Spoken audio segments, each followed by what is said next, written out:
Siang hari ini alhamdulillah saya dapat memenuhi undangan Bapak Prof. Kiai Mu'ti. Beliau mengundang sebenarnya saat kami berdua beracara di Bekasi. Peletakan batu pertama Geraha NU dan Geraha Muhammadiyah, Pak Fadlizon. Jadi ada kantor NU dan kantor Muhammadiyah itu sebelahan itu. Ya. Itu saat itu ketua NU sudah minder.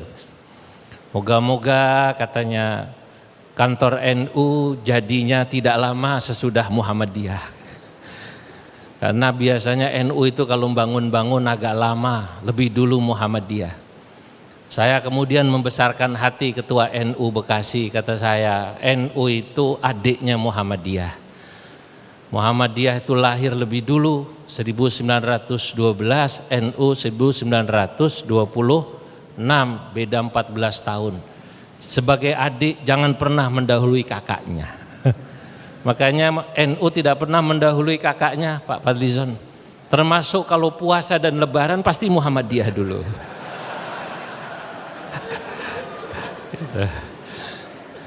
Nah, sebagaimana yang disampaikan oleh Pak Menteri, alhamdulillah saya merasa nyaman ya dengan beliau ini. Secara umur beliau senior saya. Apa yang saat ini kami berdua sering bersama itu memang perlu sering dimunculkan di publik, bahwa dua ormas ini memang adalah kakak adik bersaudara, tidak perlu dipertentangkan. Justru kalau bisa saling memperkuat. Selama ini alhamdulillah NU selalu memperkuat Muhammadiyah. Itu terbukti di beberapa kota kabupaten. Kalau Muhammadiyah membangun kampus dan rumah sakit, NU selalu menyiapkan pasien dan mahasiswanya.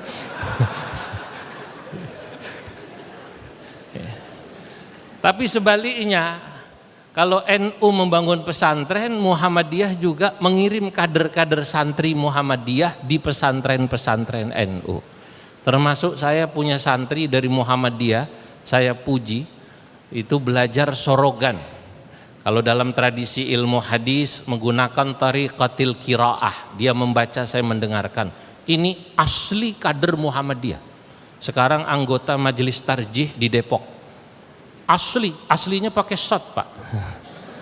Asli Muhammadiyah. Ke rumah saya itu setiap Sabtu Minggu 2 tahun, Prof. Saya bilang Masya Allah, Fajri, namanya Fajri. S2-nya di Saudi. Di Saudi, S1-nya di UI. SMA-nya SMA negeri. Hebat sekali ini. Bahasa Arabnya hebat sekali. Nah inilah contoh bagaimana kerukunan kebersamaan NU Muhammadiyah harus kita tunjukkan ke publik.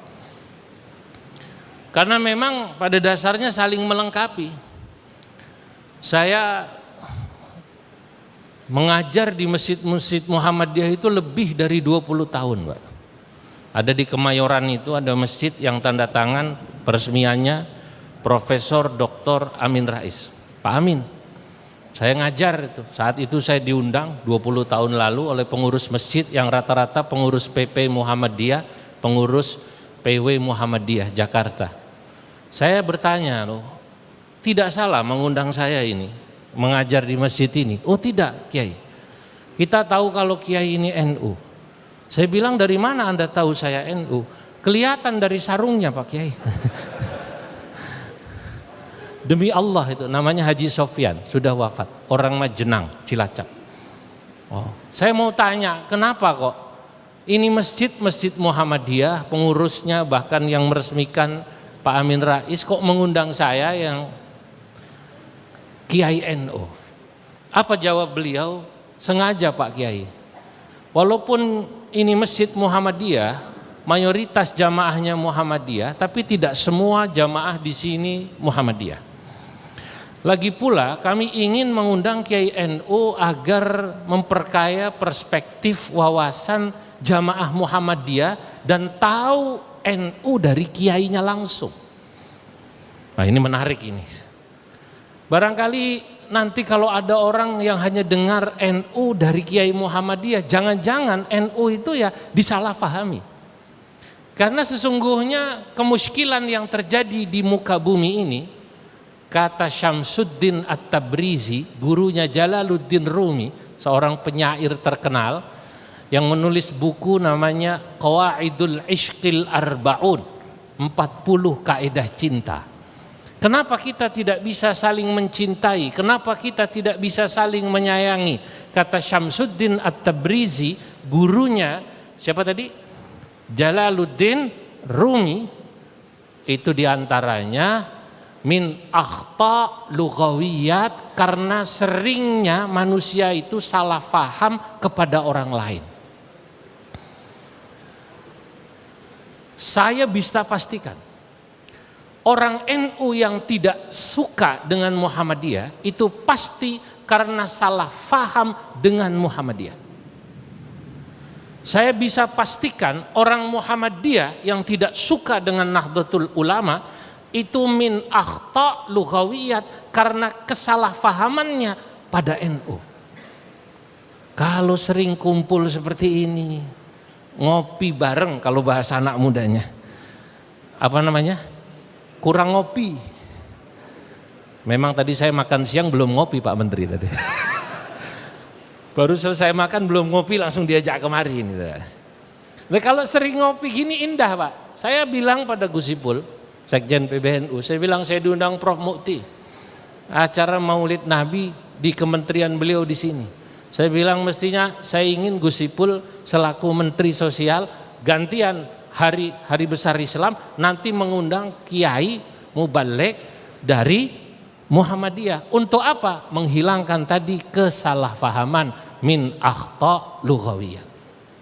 Dan ini bukan kali pertama sesungguhnya saya diundang oleh tokoh Muhammadiyah, yakni Prof Mukti selaku Sekum, yang kebetulan ini ada caranya di kementerian beliau. Sebelumnya saya pernah di Pejaten Village, tempat di mana di situ tinggal Pak Profesor Dr. Din Samsudin. Di Pejaten Village, salah satu rumahnya di situ. Di situ tinggal Dr. Salim Segaf Jufri. Saya diundang Muhammadiyah, saya diundang masjid itu, acara Maulid Nabi bro.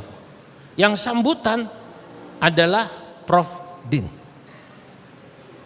Saya tidak tahu ini masjid kok mengundang saya Maulid Nabi. Prof Din sambutan. Yang baca doa Dr. Salim Segaf Jufri, waktu itu masih ketua Dewan Syura PKS.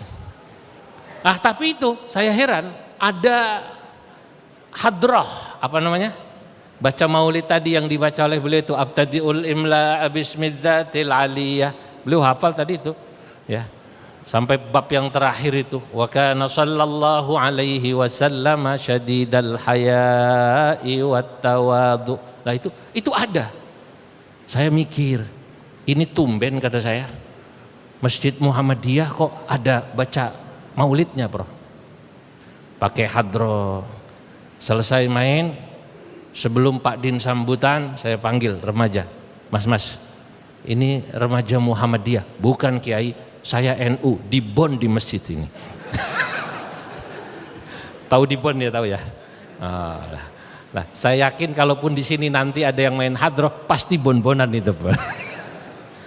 Nah, saudara-saudara, ini yang penting untuk bangsa ini. Hal-hal semacam ini kelihatannya sederhana tapi sangat penting. Sama pentingnya ketika kita melihat TNI Polri rukun. Itu asik adem di bawah itu melihatnya, mau duduk bersama. Sama pentingnya seperti seluruh lapisan masyarakat bisa rukun. Karena bangsa ini bangsa besar. Tentu Allah menciptakan kebesaran bangsa ini dengan keragamannya, perlu dirawat dengan hal-hal semacam ini dari sisi budaya dan tradisi yang memang harus kita masuki pesan-pesan moral yang luar biasa.